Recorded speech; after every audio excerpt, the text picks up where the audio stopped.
குகை கோயில் என்று முன்னைய பழையவர்கள் சொல்லுவார்கள். அத்தகைய வரலாற்று பெருமை மிக்க ஒரு ஆலயமாக இருந்து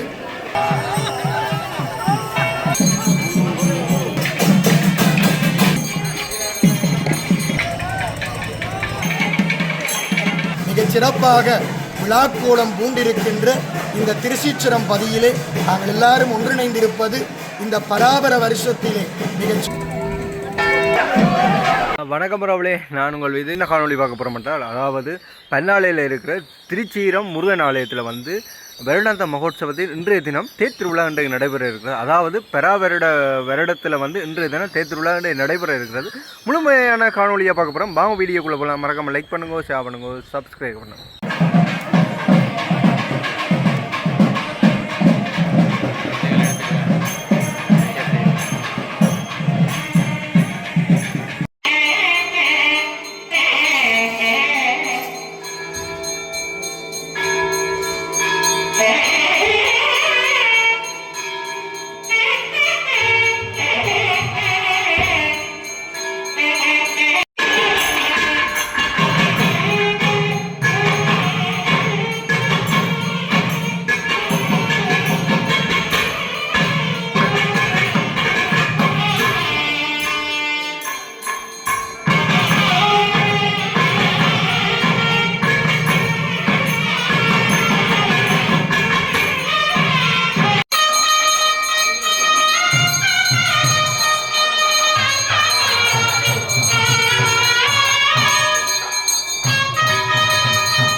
எல்லாம் வல்ல பன்னாலயம்பதி திருச்சீச்சர பெருமானுடைய திருவருளை பிரார்த்தித்துக் கொண்டு சிவபூமி என திருமூரலால் சிறப்பிக்கப் பெற்றிருக்கின்ற புண்ணிய பூமியாக இருக்கிற ஈழமணி திருநாட்டிலே பன்னாலயம்பதி என்பது சைவத்தையும் தமிழையும் பாதுகாத்தும் புலவர்களும் பண்டிதர்களும் வாழ்ந்த புண்ணிய பூமி. இந்த பன்னாலயம்பதியிலே முத்திரிசிமான் பரம்பரையினாலே ஆதரிக்க பெற்று வந்த சிவ வழிபாட்டுடன் கூடிய திருச்சீச்சரம் பதியாக இருப்பது பன்னாலயம்பதி திருச்சீச்சர பாலசுப்பிரமணியர் சன்னிதானம் என்று சொல்லுவார்கள். பழமையும் பெருமையும் வரலாற்று சிறப்பும் மிக்க ஒரு புண்ணிய பூமியாக காணப்படுகிறது. ஆரம்ப காலங்களில் இந்த முருகப்பெருமானுடைய வழிபாட்டு முறையிலே மகாலிங்கம் வைத்து அந்த மகாலிங்கத்தை பூசித்து வழிபாடு செய்திருக்கின்ற காணப்படுகிறது. குகை கோயில் என்று முன்னைய பழையவர்கள் சொல்லுவார்கள்.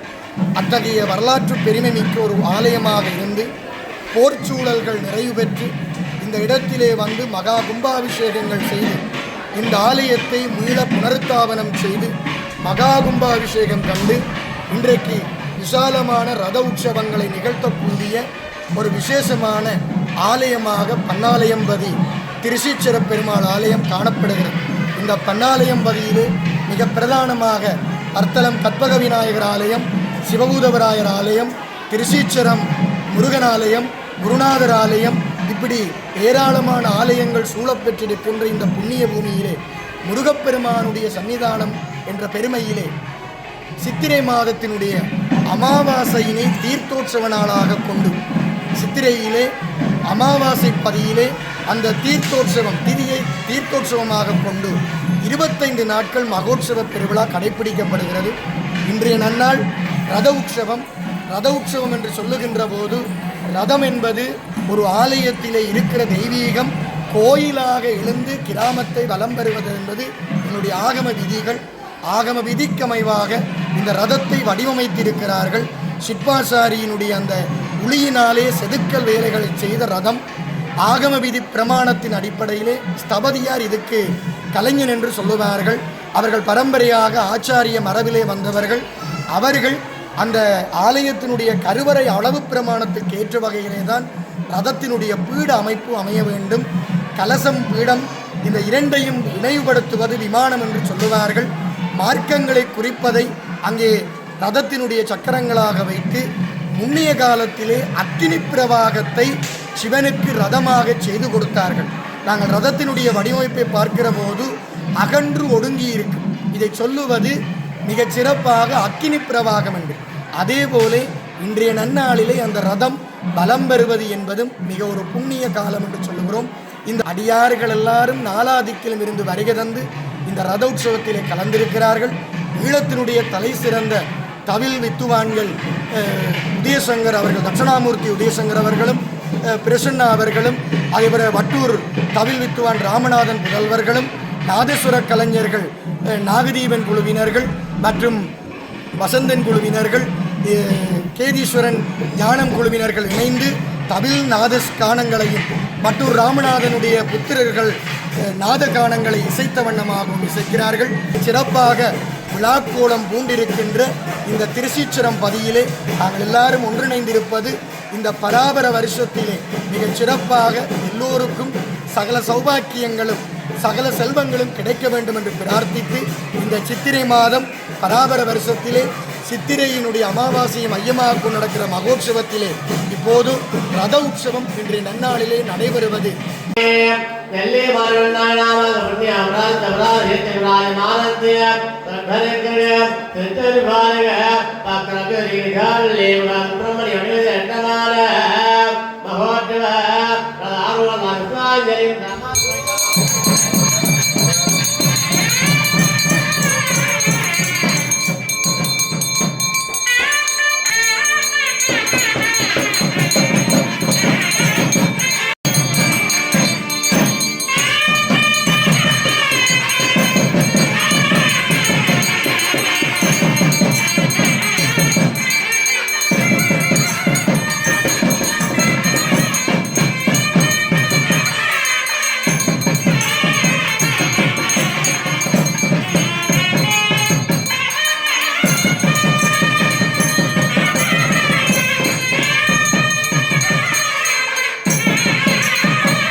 நன்றி.